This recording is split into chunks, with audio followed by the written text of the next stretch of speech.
اعوذ باللہ من الشیطان الرجیم بسم اللہ الرحمن الرحیم ولا تقربوا الزنا انه كان فاحشا وساء سبیلا ولا تقتلوا النفس التي حرم الله إلا بالحق ومن قتل مظلوما فقد جعلنا لوليه سلطانا فلا يسرف في القتل إنه كان منصورا صدق الله مولانا العظيم والصلاة والسلام عليك يا سيدي يا رسول الله الصلاة والسلام عليك يا سيدي يا حبيب الله الصلاة والسلام عليك يا سيدي يا شفيع المذنبين وعلى آلك وأصحابك يا سيدي يا رحمة للعالمين.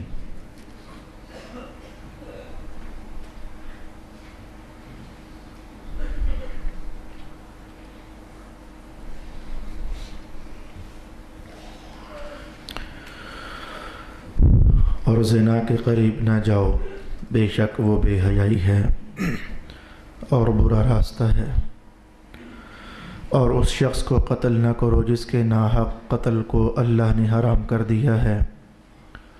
اور جو شخص مظلوماً قتل کیا گیا ہم نے اس کے وارث کو قوت دی ہے، پس وہ قتل کرنے میں ہاتھ سے نہ بڑھے، بے شک وہ مدد کیا ہوا ہے. صدق اللہ مولانا العظیم. قابل صد احترام دوستوں اور بزرگوں اور بھائیوں، محرم الحرام کی ان مقدس اور اداس اور پرنام ساعتوں میں ایسا ہی ہونا چاہیے تھا کہ چند باتیں اور چند معروضات شہدائے کربلا کے حوالے سے عرض کر دی جاتی، لیکن چونکہ ایسا ہے کہ چند دنوں کے بعد باقاعدہ اس مسجد میں شہدائے کربلا کے عنوان پر ایک عظیم الشان محفل کا انعقاد ہے، تو لہٰذا پھر اس عنوان کو اسی دن کے حوالے سے بچا کر رکھ لیا گیا. اور اس دن انشاءاللہ العزیز عنقریب بتا دوں گا کہ کس دن ہماری مسجد میں شہدائے کربلا کے حوالے سے ایک عظیم الشان کانفرنس کا انعقاد کیا جا رہا ہے. اسی دن کے لیے آپ سب لوگوں کو دعوت بھی ہوگی. تو میں نے چاہا کہ 2 آیات اور اپنے عنوان سے آگے بڑھا لی جائیں. تو اس سلسلے میں مسلسل اللہ تعالیٰ کی طرف سے نواہی کا ورود ہے. کسی کام کے کرنے کی بات کرنا اسے مذہب کی زبان میں امر اور اوامر کہا جاتا ہے. کسی کام سے رکنے کے حوالے سے جو کلام کیا جاتا ہے اسے نہی یا پھر نواہی کے ساتھ تعبیر کر دیتے ہیں. تو نواہی کا سلسلہ تسلسل کے ساتھ قائم ہے. نمبر 1 پر اس رکوع میں اللہ تعالیٰ نے اولادوں کو قتل کرنے سے منع فرمایا. یہ نہی نمبر 1 تھی. آج میں نے جو پہلی آیت تلاوت کی اس میں زنا سے قریب ہونے سے اللہ تعالیٰ نے نہی وارد فرمائی. نمبر 3 پر جو آج تلاوت ہوا فرمایا کہ قتل نہ کرو، ناحق قتل نہ کرو. عنقریب اگلی آیات کے اندر کچھ اور بھی نواہی ہیں، ان کو سیکھنے کا ہم اہتمام کریں گے. پہلی آیت میں ارشاد ہوا کہ زنا سے قریب مت جاؤ. ائمہ تفسیر نے ارشاد کیا کہ اس جملے کو بیان کرنے کے 2 انداز تھے. ان 2 میں سے ایک جو اللہ رب العالمین نے قرآن کا حصہ بنایا وہ قابل توجہ اور لائق اعتنا ہے. ایک یہ تھا کہ کہا جاتا زنا نہ کرو. رب کائنات نے یہ جملہ ارشاد نہ کیا، فرمایا زنا سے قریب بھی مت جاؤ. زنا نہ کرو اور زنا سے قریب مت جاؤ. پہلا جملہ زنا سے قریب مت جاؤ یہ ابلغ ہے، اپنے مفہوم کو بیان کرنے میں مؤکد ہے. اس میں مبالغہ اور زور بیان زیادہ ہے. زنا سے قریب بھی مت جاؤ، تو زنا نہ کرو اور زنا سے قریب بھی مت جاؤ، اس میں کیا مبالغہ ہے اور کس میں کیا تاکیدی بیان ہے؟ ائمہ تفسیر ارشاد فرماتے ہیں کہ رب کائنات نے فرمایا کہ وہ راستہ جو راستہ آخر کار دھکیل کر یا کھینچ کر تمہیں زنا سے ہمکنار کر دے تو اس راستے پر بھی مت چلو۔ یہ معنی ہے کہ زنا سے قریب بھی مت ہو جاؤ۔ زنا کرنا تو بہت گندی ترین کہانی ہے ہی ہے، لیکن ایسے راستے پر بھی مت چلو، ایسا اہتمام بھی مت کرو جو تمہیں آخر کار زنا سے قریب کر دے۔ اس جملے کو سمجھنا چاہیے کہ کیا چیز ہے جو بندے کو زنا سے قریب کر دیتی ہے۔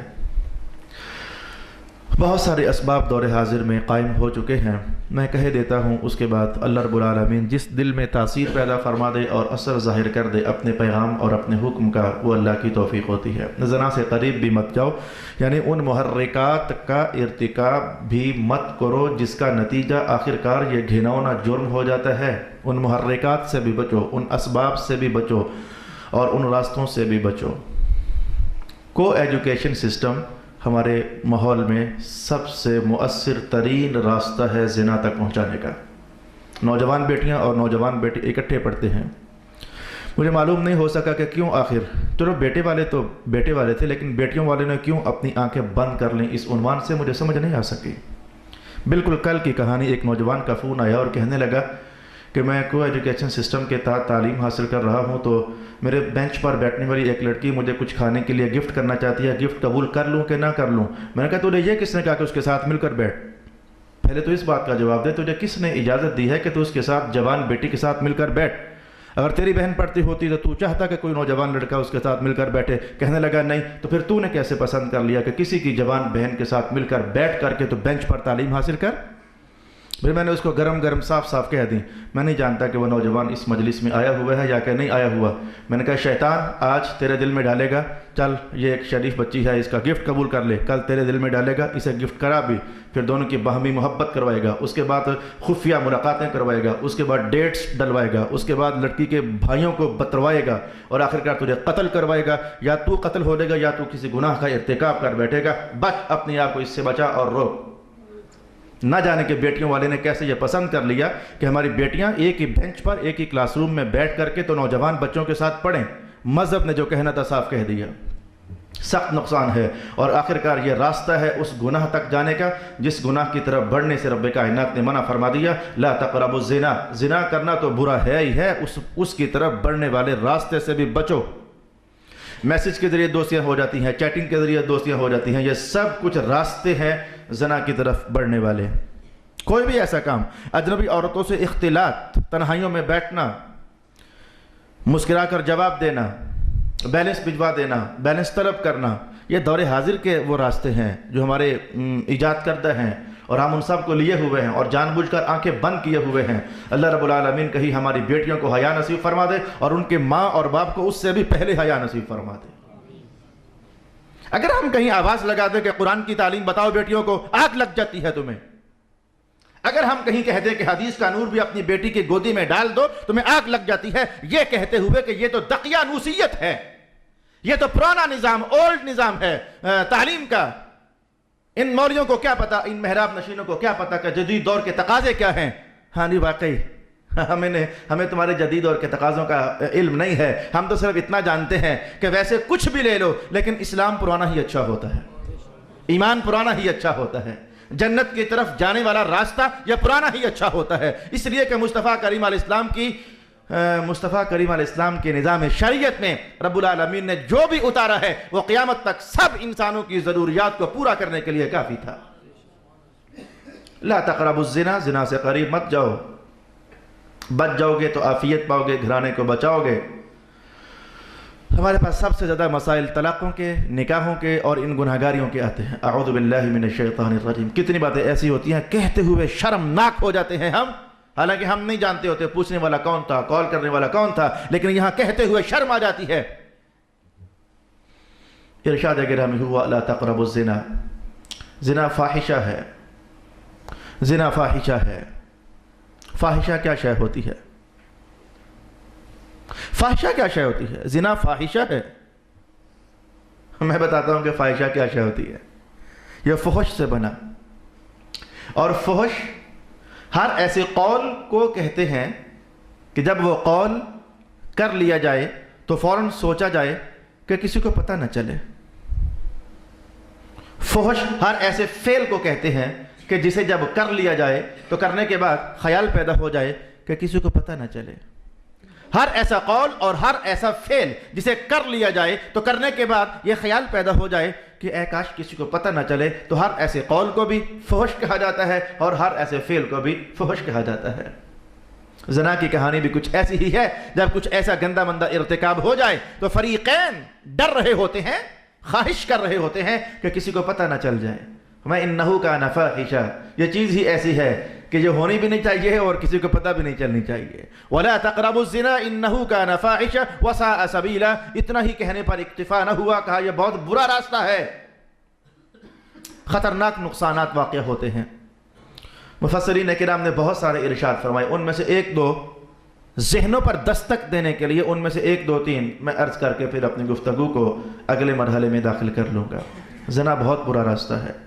اس کی خرابی نمبر ایک واقعہ یہ ہوتی ہے، ہر ماحول کی اپنی گالیاں ہوتی ہیں، ہر ماحول کی اپنی سب و شتم ہوتی ہیں، اور ہر ماحول والے ان کو اپنی ہاں بہت برا فیل کرتے ہیں۔ وہ چاہتے ہیں کہ ایسی گندی کہانی، بول، گالی ہمیں نہ دی جائے، ہم بھی کسی کو نہ دیں۔ عربستان کے ماحول میں بہت گندی گالی ہوا کرتی تھی یہ والی کہ تجھے تو اپنے باپ کا نہیں پتہ۔ میرا خیال ہے کہ ہمارے ماحول میں بھی یہ بڑی گندی کہانی ہے، بہت بری گالی ہے، تجھے تو اپنی ماں کا نہیں پتہ، تجھے تو اپنے باپ کا نہیں پتہ۔ کچھ ایسی سی کہانی، ایسی سی گالی، عربوں کے ہاں یہ بہت خطرناک گالی ہوا کرتی تھی۔ اور اس گالی کا حوالہ کئی لوگوں کے حوالے سے حدیث شریف میں بھی آیا، جب کبھی رسول اللہ علیہ السلام علم کے جوبن پر ہوتے کہ آج جو دل ہے پوچھو، تو بعض لوگ محفل میں جو بیٹھے ہوتے تو پہلا سوال یہ کرتے، حضور بس مجھے یہ بتا دے کہ میرا باپ کون تھا، لوگ مجھے تانے مارتے ہیں۔ یعنی یہ اتنی غلط ترین گالی تھی کہ عربستان کے ماحول میں پہلا کویسچن حضور سے یہ ہوتا، حضور میرا باپ کون ہے، لوگ مجھے تانے مارتے ہیں۔ پھر میرے حضور فرماتے کہ تیرا باپ فلانا ہے۔ تو یہ باپ کا معلوم ہونا، اب خود محسوس کر لو کہ اگر کوئی عورت ایسی ہو جائے گی کہ کئی لوگ ہیں تو پھر کس کو باپ قرار دیا جائے گا؟ نسب خراب ہو جاتا ہے، باپ ہونا خراب ہو جاتا ہے، اور اس ایک برائی سے پھر اگلی برائی یہ جنم لے گی۔ باپ معلوم ہو تو بچوں کی تربیت کرنا، تعلیم دینا، ان کی خوراک رہائش کا اہتمام کرنا اللہ رب العالمین نے باپ کی ذمہ داری میں ڈالا ہے۔ اور اگر کئی لوگ ہوں، ایک آیا تو گیا، پھر ایک آیا تو گیا، پھر ایک آیا تو گیا، کون ذمہ داری سنبھالے گا؟ نسل برباد ہو جاتی ہے۔ اور پھر اسی لیے تو امام اعظم ابو حنیفہ رحمۃ اللہ تعالی علیہ ارشاد فرماتے ہیں کہ جو زنا سے پیدا ہوا بچہ ہے اسے مصلی امامت پر کھڑا نہ کرو۔ امام وجہ کیا ہے؟ کہتے ہیں وجہ یہ کہ اس کا تو باپ سر پر نہیں تھا، پتہ نہیں کون تھا، تو تعلیم نہ ہو سکی۔ بغیر باپوں کے تعلیم ہو نہیں سکتی، بغیر باپوں کے تربیت ہو نہیں سکتی۔ ماں کی کچھ ذمہ داریاں ہیں لیکن انٹرنلی، باپ کی کچھ ذمہ داریاں ہیں آؤٹ سائڈنگ کے حوالے سے۔ تو باپ کے بغیر تعلیم کمپلیٹ نہیں ہوتی، باپ کے بغیر تربیت مکمل نہیں ہوتی۔ امام صاحب فرماتے ہیں کہ جس کا باپ نہیں تھا سر پر، اس کی تعلیم نہ ہو سکی، آداب نہ جان سکا، شریعت کی حکام نہ جان سکا، وہ مصلی امامت پر کھڑا ہونے کے لائق نہیں ہے۔ وجہ تعلیم کا نہ ہونا ہے۔ میں نے کہا یہ خرابی نمبر 2 آ گئی، باپ معلوم نہ ہو سکا تو میاں اس کی تعلیم اور تربیت نہ ہو سکی۔ ایسے ہی لوگ جب جوان ہو جاتے ہیں، پل جاتے ہیں، تو وہ ماحولیاتی آلودگی پیدا کرنے کا سبب بنتے ہیں، ماحولیاتی جرائم پیدا کرنے کا سبب بن جاتے ہیں۔ تو فرمایا کہ لا تقربوا الزنا انہ کان فاحشا وساء سبیلا، اور بہت برا راستہ ہے، بہت برا راستہ ہے۔ ایسا بھی واقعات میں پایا، یہ آج سے 25 سال پہلے کی کہانی، ہمارے محلے میں کچھ ایسا ہوا، ایسا بھی واقعات میں پایا۔ یہ ساری پیچھے کارستانیاں شیطان کی ہوتی ہیں، وہ بندوں کو دکیل دکول کر پھانس پھونس کر غلط راہوں پر ڈال دیتا ہے، اور جب عین بندہ پھنس گیا تو 10واں سپارہ بولتا ہے، پھر وہ کہتا ہے انی بریء منک انی اری ما لا ترون انی اخاف اللہ۔ پھر وہ یہ کہتے ہوئے ہولے سے کھسک جاتا ہے، اوئے اب تو وہاں پہنچ گیا کہ اس کے بعد جو نتیجہ ہے وہ میں دیکھ رہا ہوں، تو نہیں دیکھتا، میرا تیرا کوئی تعلق نہیں، میں تو جا رہا ہوں، مجھے تو ڈر لگ رہا ہے۔ اتنا خطرناک نتیجہ تیرے سامنے آ کھڑا ہو چکا ہے کہ مجھے تو اب ڈر لگ رہا ہے، میں تو گیا، انی اخاف اللہ، پھنسا کر بھاگ جاتا ہے۔ تو میں نے کہا کچھ ایسا ہی یہاں بھی ایسا ہوا، اور کئی جگہوں پر ایسا ہوا۔ پہلے شیطان نے ایک عورت پر ایک بندے کا دل لگا دیا، اسی پر دوسرے کا دل لگا دیا، اور پھر ان دونوں کو پتہ بتا دیا کہ ادھر تو وہ بھی چاہتا ہے، ادھر تو وہ بھی چاہتا ہے، وہ دونوں آپس میں دشمن ہو گئے، اس لیے کہ یہ عورت مجھے حاصل ہو جائے اور دوسرا یہ مجھے حاصل ہو جائے۔ تو اس کے حصول کے چکر میں حابیل اور قابیل کی جنگ بھی کیا تھی؟ بڑی پرانی تاریخ کی کہانی آپ نے علماء سے پڑھی لکھی سنی دیکھی ہوگی۔ یہ حابیل اور قابیل کی جنگ کے پیچھے محرک اور سبب یہی تو تھا، ایک عورت کی کہانی. تو ایک عورت پر کئی دل لگوا دیے اور پھر ان دلوں کو آپس میں اطلاع کروا دی. ہاں جی، اطلاع کرواتا ہے باقاعدہ، انسانی بھیس میں آ کر کے تو بولتا رہتا ہے. میں حدیث کے الفاظ آپ سے کہتا ہوں، رسول پاک علیہ السلام نے ارشاد کیا، ایک ایسا زمانہ آنے والا ہے قیامت سے قریب، شیطان بازاروں میں گھومے گا، چلے گا، پھرے گا اور کہتا پھرے گا قال رسول اللہ، قال رسول اللہ، قال رسول اللہ، حضور نے ایسے کہا، حضور نے ایسے فرمایا، حضور نے ایسے فرمایا. ما سمعتم انتم ولا آباؤکم، وہ جھوٹ بول رہا ہوگا، نہ میں نے ایسا کہا ہوگا، نہ تم نے کبھی سنا ہوگا، نہ تمہارے باپ دادا نے کبھی سنا ہوگا، لیکن وہ جھوٹ بول رہا ہوگا گلیوں میں آ کر. اللہ اکبر. زکریا علیہ السلام کے ساتھ یہی تو ہوا تھا، پیغمبر خدا. اور جب قوم نے قتل کرنے کا ارادہ کیا تو قوم سے نکلے تیزی سے، اور کچھ اتنی تیزی سے کہ قوم کی نگاہوں سے اوجھل ہو گئے، اور اللہ کے حکم سے درخت پھٹا، اندر داخل ہو گئے، درخت مل گیا، چھپ گئے. تو شیطان پیچھے آنے والی قوم کو کہہ رہا تھا ادھر ہے پیغمبر، پیغمبر ادھر ہے، یہ دیکھو یہ درخت کے باہر اس کا تھوڑا سا کپڑے کا ٹکڑا لٹک رہا ہے، اور چھوٹا سا کپڑے کا ٹکڑا، قمیص کا ٹکڑا، یہ دیکھو یہ دیکھو پیغمبر ادھر ہے، اس درخت کو آرے کے ساتھ چیر دو. تو خود ہی پھر شکایتیں ایک کی ادھر، ادھر کی ادھر، پتے بتلواتا ہے. 10 بندوں کے دل ایک عورت پر لگوا دیے، پھر ان 10 کو بتلوا دیا. شیطان کی کارستانیاں بتا رہا ہوں، بتلوا دیا. وہ تیرے محبوب کو تو یہ بھی تو یہ بھی تو یہ بھی چاہتا ہے، مار اس کو، اڑا دے. تو زنا نے آخرکار قتل تک پہنچا دیا، عورت کی محبت نے آخرکار قتل تک پہنچا دیا. یہ وہ ماجرا ہے جو مصطفیٰ جان رحمت کی شریعت پاک ہمیں سمجھا رہی ہے. ارشاد گرامی ہو وَلَا تَقْرَبُوا الزِّنَا، اس لیے زنا سے قریب نہ ہو جانا، وگرنہ انسانوں میں اور جانوروں میں کیا فرق رہے گا. انہیں بھی تو اپنی ماں بہن بیٹی کی کوئی تمیز نہیں. یہ لفظ ہی ادھر نہیں، یہ بکری کی ماں ہے، یہ بکری کی بہن ہے، یہ بکری، انہیں بھی تو اپنی ماں بہن بیٹی کی کوئی تمیز نہیں. اگر انسان بھی اسی روش پر ہو گیا تو فرق کیا رہا. اور بھی بہت سارے اسباب، یہ خاص کر کے یہ بیماریوں کے جرثومے منتقل ہو جاتے ہیں، اور ایک سے دوسرے کو ایڈز جیسے اور پتہ نہیں کون کون سے مہلک امراض ٹرانسفر ہو جاتے ہیں. میرا خیال ہے یار یہ عنوان کچھ ایسا ہے کہ کیا کہوں اس پر کھل کر، کافی ہے، جتنا میں نے عرض کرنا چاہا کافی ہے، آیت کا عنوان سمجھانے کے لیے کافی ہے. آئیں آگے بڑھ جاتے ہیں. مولا کائنات نے ارشاد فرمایا وَلَا تَقْتُلُوا النَّفْسَ الَّتِي حَرَّمَ اللَّهُ إِلَّا بِالْحَقِّ، جس جان کو قتل کرنے کی اللہ نے اجازت دی ہے اس کے علاوہ کسی اور کو نہ قتل کرنا. اس کو آپ 2 حصوں میں سمجھیں. ایک تو یہ ہے کہ قتل کرنے سے اللہ نے منع فرمایا، قتل نہیں کرنا چاہیے، قتل کرنے سے منع فرمایا. رسول پاک علیہ السلام نے فرمایا کہ یہ قیامت کی نشانیوں میں سے ایک نشانی ہے کہ قتل عام ہو جائے گا.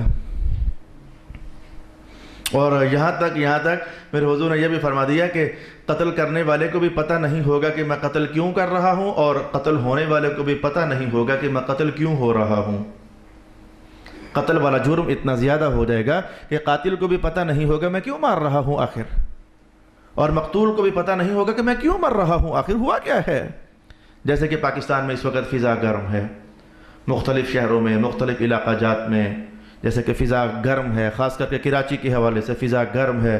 لوگ تو گھروں سے کاروبار کرنے آتے ہیں، انہیں پتہ ہی نہیں ہوتا کہ آج ہم مار دیے جائیں گے، انہیں معلوم ہی نہیں میں کیوں قتل کیا جا رہا ہوں. تو قاتل کو بھی تو معلوم نہیں میں کیوں قتل کر رہا ہوں. کوئی ٹارگٹ، کوئی مقصد تو ہونا چاہیے. یہ مقصد تھوڑا ہے کہ لوگوں پر دہشت طاری ہو جائے، یہ کوئی مقصد تو نہیں ہے. تو قاتل کو بھی معلوم نہیں، مقتول کو بھی معلوم نہیں کہ ہم کیوں مار رہے ہیں یا کیوں مارے جا رہے ہیں. تو اس کو قیامت کی نشانی قرار دے دیا گیا. وَلَا تَقْتُلُوا النَّفْسَ، کسی ایک جان کو بھی قتل نہ کرو، الا بالحق، ہاں جو قتل برحق ہے وہ کیا جا سکتا ہے. تمہارا عنوان یہ ٹھہرے کہ قتل برحق کون سا ہوتا ہے جو کیا جا سکتا ہے. شریعت پاک نے کہا کہ یہاں بھی قتل کرنا ٹھیک ہے، یہاں بھی قتل کرنا ٹھیک ہے، یہاں بھی قتل کرنا ٹھیک ہے، اور یہاں بھی قتل کرنا ٹھیک ہے. شریعت پاک نے 12 مقامات ہیں جہاں اجازت ارشاد فرمائی. 12 مقامات پر قتل، 12 قسم کے قتل ایسے ہیں جن کے کرنے کی رخصت، اور اس کے علاوہ 13ویں قتل کی کوئی اجازت اور کوئی رخصت نہیں ہے. میں آپ کے لیے پڑھ دیتا ہوں، تلاوت کر دیتا ہوں. میرے سامنے مذہب کا حصہ ہے، اس کی امانت داری کا تقاضا ہے کہ کچھ نہ کچھ آپ کے لیے وہ 12 حوالہ جات قائم کر دوں بغیر دلائل کے. ہر ایک پر دلیل پیش کروں گا تو عنوان بہت سارا بسیط ہو جائے گا. تو 12 جگہیں ہیں جہاں قتل کرنا شریعت نے اجازت ارشاد فرمائی. 12 جگہوں کے علاوہ تیسری جگہ کوئی بھی نہیں ہے کہ وہاں قتل کرنا جائز ہوتا۔ سب سے پہلی جگہ، نماز کا انکار کرنے والا شخص قابل قتل ہے، اگرچہ ان 12 میں سے کچھ ایسے ہیں جو متفق علیہ ہیں اور کچھ ایسے ہیں جن میں کچھ اختلاف بھی کیا گیا۔ نماز کا انکار کرنے والا شخص، ارے بھائی ایک ہے نہ پڑھنے والا شخص، ایک ہے نہ انکار کرنے والا شخص، ان دونوں میں فرق ہے۔ ایک تو وہ ہے جو کہتا ہے نماز ہے صحیح، غلطی ہو رہی ہے، گناہگار ہو رہا ہوں، نہیں پڑھ رہا، لیکن مانتا ہے کہ نماز ہے صحیح۔ اور ایک یہ ہے کہ وہ کہتا ہے یہ نماز ہے کچھ نہیں، کچھ بھی نہیں ہے نماز، انکار کرتا ہے سرے سے۔ یہ دو الگ الگ درجے ہیں۔ تو نماز کا انکار کرنے والے کو قتل کرنا، اور قتل کرنا یہ ہماری ذمہ داری نہیں ہوتی۔ جتنے بھی حدود اور قصاص کے چیپٹرز ہیں وہ سارے کے سارے رسول اللہ علیہ السلام فرماتے ہیں کہ اللہ تعالیٰ نے قاضی کے ذمہ ڈال دیے ہوئے ہیں۔ قاضی مذہب کی سینس میں جو بھی ہوتا ہے، اور دور حاضر میں تو قضات کا نظام اچھا خاصا ڈسٹرب ہے، لیکن یہ قتل کرنا، حد جاری کرنا، کوڑے لگانا، جیل میں ڈالنا، یہ قاضی کے فیصلوں پر ہوا کرتا ہے۔ یہ پبلک کو اس میں عمل دخل حاصل نہیں، پبلک کسی طرح کی سزا بھی خود نہیں دے سکتی۔ جن کو حدود کہا جاتا ہے اور جن کو تعزیرات کہا جاتا ہے، مگر اپنے چھوٹے ماحول میں اپنے بچوں کے حوالے سے وہ ایک اور عنوان ہے، اپنے سٹوڈنٹس اور طلباء کے حوالے سے یہ ایک اور عنوان ہے۔ تعزیراتی نظام وہاں تو جاری ہو سکتا ہے، لیکن یہ حدود کا نظام یہ قاضیوں کے حوالے ہوتا ہے۔ تو نماز کا انکار کرنے والا شخص، اسے قتل کرنا شریعت نے جائز قرار دیا۔ زکوٰۃ کا انکار کرنے والا شخص، حضرت ابوبکر صدیق رضی اللہ تعالی عنہ نے اسی بنیاد پر تو ارشاد فرمایا تھا کہ میں قتال کروں گا۔ حتیٰ کہ رسول اللہ کے دور میں اگر کوئی شخص زکوٰۃ میں ایک رسی کا ٹکڑا بھی دیا کرتا تھا تو اسے دینا پڑے گا، اگر نہیں دے گا تو میں اس سے قتال کروں گا اور میں اس کی گردن کاٹوں گا۔ تو اس زکوٰۃ کا انکار کرنے کی بنیاد پر بھی قتل کرنا جائز، پبلک کے لیے نہیں۔ یہ تو پھر اگلے مراحل ہیں کہ کون قتل کرے گا اور کیسے قتل کرے گا اور کب قتل کرے گا۔ مرتد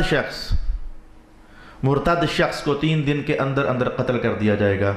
مرتد اس بندے کو کہتے ہیں جو مسلمان ہوا اور پھر کچھ عرصہ مسلمان رہا اور پھر اسلام چھوڑ کر کے دوبارہ پھر کافر ہو گیا، جدھر سے آیا تھا ادھر ہی پلٹ گیا۔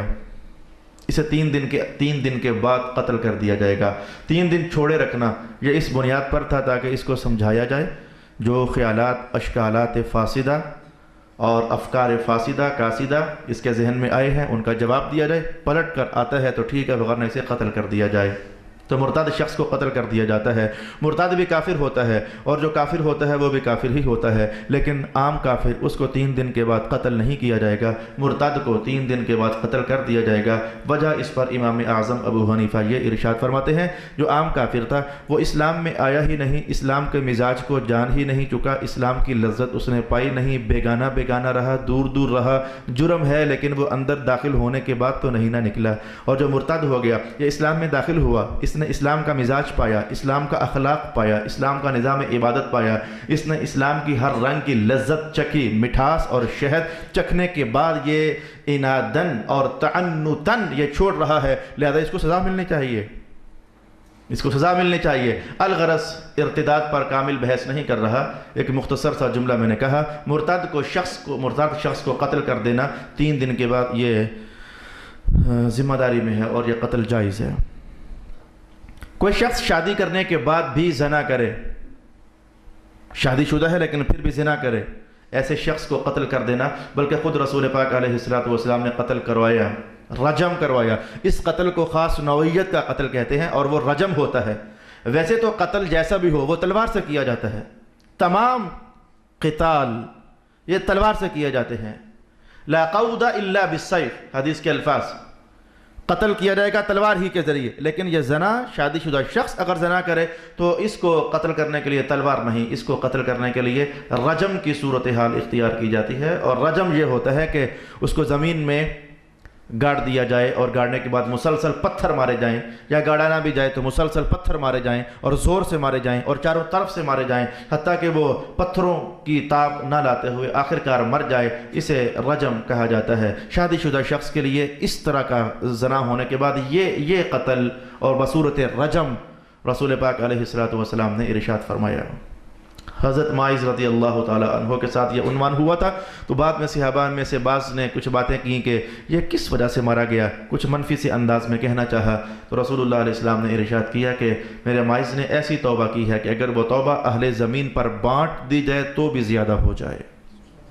تو یہ ایک مخصوص قسم کا قتل ہوا جسے سنگسار کرنا کہتے ہیں، یا پھر قرآن حکیم کے منسوخ التلاوہ الفاظ میں رجم کہتے ہیں۔ یہ منسوخ التلاوہ الفاظ سے مراد یہ کہ کچھ قرآن پاک کی نسخ جو ہے نا یہ کئی طرح کا ہے، حکم منسوخ ہو جانا، یا تلاوت منسوخ ہو جانا، یا دونوں منسوخ ہو جانا، یا کسی ایک کا منسوخ ہو جانا۔ قرآن پاک کی کچھ آیات ایسی تھیں جن کی تلاوت آج کل منسوخ ہے اور قرآن حکیم میں وہ الفاظ لکھے نہیں جاتے کیونکہ ان کی تلاوت منسوخ ہے، اور وہ الفاظ یہ ہیں: الشیخ والشیخۃ اذا زنیا فرجموہما، اگر بوڑھا شخص اور بوڑھی عورت، مانا تھا شادی شدہ شخص، اگر زنا کر لے تو ان دونوں کو فرجموہما، ان دونوں کو رجم کر دیا جائے۔ یہ الفاظ قرآن پاک کے ہوا کرتے تھے، لیکن تلاوت ان کی آج منسوخ ہے، ان کی تلاوت کرنا جائز نہیں، لیکن حکم ان کا آج بھی باقی ہے۔